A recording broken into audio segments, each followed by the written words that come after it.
खौफनाक कहानी। आखिरी काल हिस्सा थी पिछले हिस्से में। अहमद के गायब होने के बाद इसका दोस्त राहिम इसके कमरे में दाखिल होता है।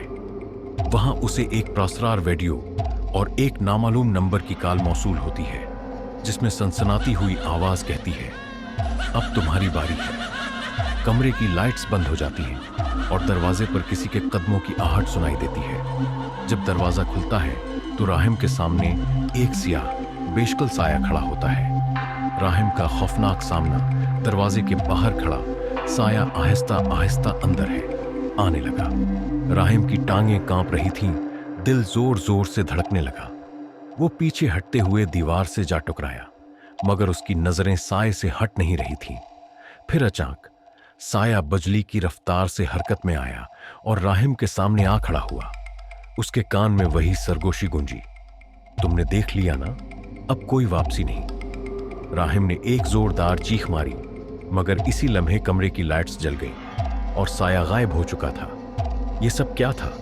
क्या यह हकीकत थी या सिर्फ एक वहम? प्रासरार निशान राहिम ने तेजी से दरवाजा बंद किया और गहरी सांसें लेने लगा। इसका जहन उलझ चुका था, लेकिन फिर उसकी नजर अपने बाजू पर पड़ी। जलने का निशान। यह निशान इंगलियों के निशानों की तरह था, जैसे किसी ने बहुत सख्ती से इसकी कलाई पकड़ी हो। यह सब हकीकत है, राहिम ने खुद से कहा और फौरन अहमद के मोबाइल की तरफ देखा। मोबाइल की स्क्रीन पर एक नया पैगाम था, अगर जिंदा रहना चाहते हो तो पुराने घर में जाओ, वक्त कम है। राहिम ने हैरत से मोबाइल की तरफ देखा। अहमद के खानदान का एक पुराना खाली घर था जो कई सालों से बंद पड़ा था।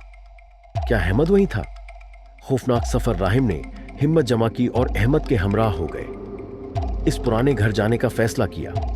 रात का वक्त था, चांद की रोशनी मध्यम थी और हर तरफ खामोशी का राज था। राहिम गाड़ी चलाते हुए सोच रहा था, क्या ये कोई जाल है या अहमद है वाकई वहां है? जैसे ही वो घर के करीब पहुंचा, एक अजीब सा एहसास होने लगा, जैसे कोई उसे देख रहा हो। घर की खिड़कियां टूटी हुई थी, दरवाजे पर जंग लगा हुआ था और चारों तरफ सुनसान अंधेरा था। राहिम ने हिम्मत करके दरवाजा खोला और अंदर दाखिल हो गया। पुराने घर में क्या था? अंदर दाखिल होते ही हुआ में एक ठंडक महसूस हुई, जैसे कोई यहां पहले से मौजूद हो। अहमद? राहिम ने धीरे से पुकारा, मगर कोई जवाब ना आया। हर कदम के साथ फर्श की पुरानी लकड़ियां चरचरा रही थीं। अचानक एक आवाज सुनाई दी, ठक ठक ठक, किसी के चलने की आवाज। कौन है वहां? राहिम ने लरजती हुई आवाज में कहा, मगर जवाब में सिर्फ गहरी खामोशी थी। फिर राहिम के मोबाइल पर एक नया पैगाम आया, नीचे तहखाने में आओ, मैं यहां हूं। तहखाने में छिपा राज राहिम ने खौफ के मारे मोबाइल जमीन पर गिरा दिया, मगर हिम्मत करके तहखाने की सीढ़ियां उतरने लगा। नीचे मुकम्मल अंधेरा था, मगर जैसे ही उसने टार्च जलाई तो उसके सामने एक बंद दरवाजा नजर आया। दरवाजे के पीछे कोई था। राहिम ने कान लगाया, अंदर से किसी के सांस लेने की आवाज आ रही थी। अहमद? उसने घबराकर पुकारा। दरवाजे के पीछे किसी ने सरगोशी में कहा, तुम बहुत देर से आए हो। फिर दरवाजा खुद ब खुद खुल गया।